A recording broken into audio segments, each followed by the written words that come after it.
शादी के बाद विदाई का समय था। नेहा अपनी माँ से मिलने के बाद अपने पिता से लिपट कर रो रही थी और वहाँ मौजूद सभी लोगों की आंखों में आंसू थे। उसी समय नेहा ने घूंघट निकाला हुआ था और अब उसका विदा होकर ससुराल जाने का समय हो गया था। तो जैसे ही नेहा रोती ही कार में बैठने लगी, तभी उसकी छोटी बहन रोती हुई उससे दोबारा लिपट कर रोने लगी। तभी गाड़ी के पास खड़े नेहा के पति अविनाश से उसका दोस्त दिनेश कहता है कि अरे यार अविनाश, यहाँ से घर पहुँचते ही सबसे पहले होटल अमृतबाग पहुँचकर एक बढ़िया सा खाना खाएंगे, क्योंकि यहाँ तेरे ससुराल में तो एकदम घटिया खाना था। ऐसा खाना तो हमारे यहाँ कुत्तों को भी नहीं खिलाते। तभी साथ ही खड़े अविनाश के छोटे भाई ने भी कहा, हाँ यार, यहाँ का खाना तो एकदम बकवास था और रस मलाई में तो रस ही नहीं था। ये कहते हुए वो तीनों जोर जोर से हंस रहे थे। तभी नेहा के पति अविनाश ने भी अपने ससुराल वालों की मजाक उड़ाते हुए कहा कि हाँ यार, मैंने भी मजबूरी में ही यहाँ का खाना खा लिया, वरना मैं तो ऐसे खाने को हाथ भी नहीं लगाता। और अब पक्का हम तीनों घर पहुँचते ही होटल अमृतबाग का खाना खाएंगे। अपने पति के मुंह से ऐसी ऐसी बातें सुनकर नेहा कार में बैठते बैठते रुक गई और उसने गुस्से में सबके सामने अपना घूंघट हटाते हुए कार के दरवाजे को जोर से बंद किया और आंखों में आंसू लिए नेहा अपने पिताजी के पास चली गई और उनका हाथ पकड़कर उनसे ये कहा कि पिताजी, मैं ससुराल नहीं जाऊंगी, मुझे ये रिश्ता बिल्कुल मंजूर नहीं है। ये बात नेहा ने इतनी जोर से कही कि सब लोग उसकी बात सुनकर हक्के बक्के रह गए। सब लोग नेहा के नजदीक आ गए और नेहा के ससुराल वालों पर तो जैसे पहाड़ ही टूट पड़ा हो। वजह क्या थी ये किसी को भी समझ ही नहीं आ रही थी। तभी नेहा के ससुर राधे श्याम जी ने आगे बढ़कर नेहा से पूछा कि नेहा बेटी, बात क्या है? तुम अचानक ही शादी होने के बाद अपनी विदाई होने के समय यूँ शादी को नामंजूर कर रही हो।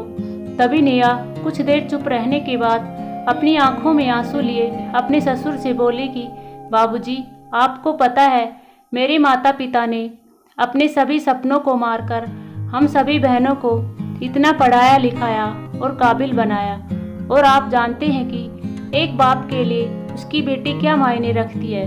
वैसे आप और आपका बेटा कभी नहीं जान सकते, क्योंकि बाबूजी आपके घर में तो कोई बेटी है ही नहीं। और आप जानते हैं मेरी शादी में आने वाले बारातियों के लिए खाने पीने की एक भी कमी न रह जाए, इसलिए मेरे पिताजी पिछले 3 महीने से रात को 2 से 3 बजे तक जागकर मेरी माँ के साथ ये योजना बनाते थे कि रसोइया कौन होगा और खाने में बारातियों के लिए किस किस तरह का खाना बनवाना है और बारातियों को कहाँ बिठाना है, ताकि कहीं किसी को बुरा न लग जाए। और शायद आप नहीं जानते कि मेरी माँ ने पिछले 1 साल से एक भी नई साड़ी नहीं खरीदी, क्योंकि मेरी शादी में पैसों की कोई कमी न हो जाए।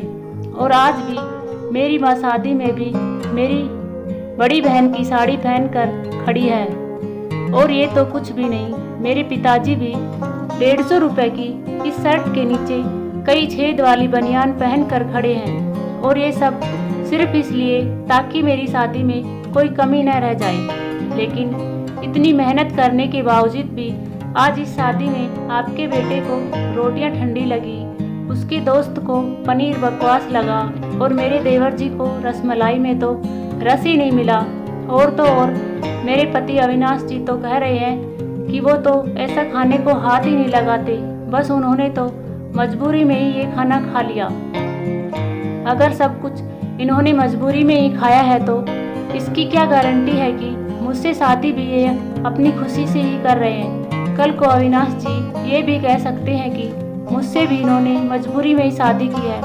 और नेहा रोते रोते अपने ससुर से ये भी कह रही थी कि जिस माता पिता ने मेरी शादी में दिन देखा न रात बस शादी की तैयारियों में लगे रहे, उन माता पिता पर आज आपके बेटे और उनके दोस्त यूँ जोर जोर से हंस रहे हैं और उनकी इतनी बेइज्जती कर रहे हैं। क्या आपके घर में माता पिता की इतनी ही इज्जत होती है क्या? तभी नेहा के ससुर ने कहा कि बेटी, इतनी छोटी सी बात पर तुम इतना नाराज हो गई।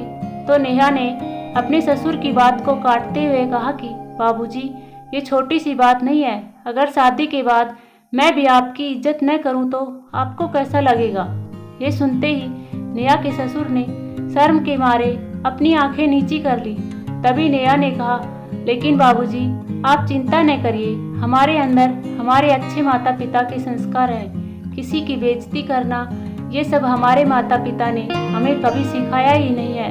ये सुनते ही नेहा के पिताजी दयाशंकर जी ने आंखों में आंसू लिए अपनी बेटी को गले से लगा लिया और उससे कहा कि बेटी, मुझे गर्व है कि तू मेरी बेटी है और अब तू शांत हो जा।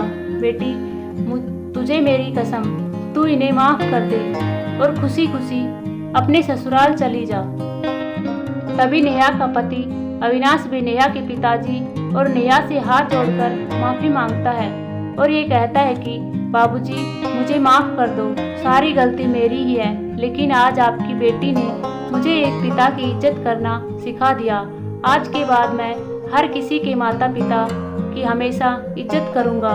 उसी वक्त नेहा के ससुर राधे श्याम जी भी आगे आकर अपनी बहू नेहा के सर पर हाथ रखकर कहते हैं कि मैं तो बहू लेने आया था, लेकिन ईश्वर बहुत कृपालु है, उसने मुझे बहू के रूप में एक बेटी दे दी, और वो भी इतने अच्छे संस्कार वाली, जो कि माता पिता का भी इतना सम्मान करती है। और अब बेटी, मेरे कहने से इस नालायक को भी माफ कर दे, मैं हाथ जोड़ता हूँ तेरे सामने।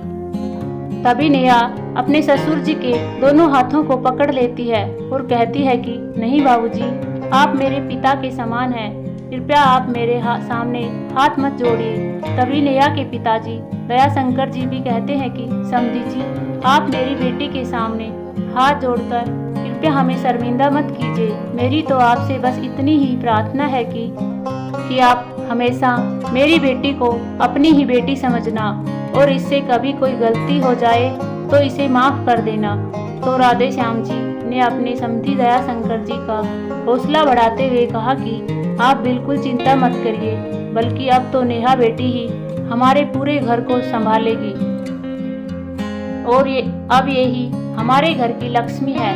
ये सुनकर नेहा के पिताजी बहुत खुश हो जाते हैं और अपनी बेटी को खुशी खुशी विदा कर देते हैं। और नेहा अब राजी खुशी अपने ससुराल रवाना हो गई थी और अपने पीछे छोड़ गई थी आंसुओं से भीगी हुई अपनी माँ और पिताजी की आंखें और अपने पिता का वह आंगन, जिस आंगन में कल तक वह खूब हंसती खेलती थी। आज से इस आंगन की चिड़िया उड़ गई थी किसी दूर प्रदेश में।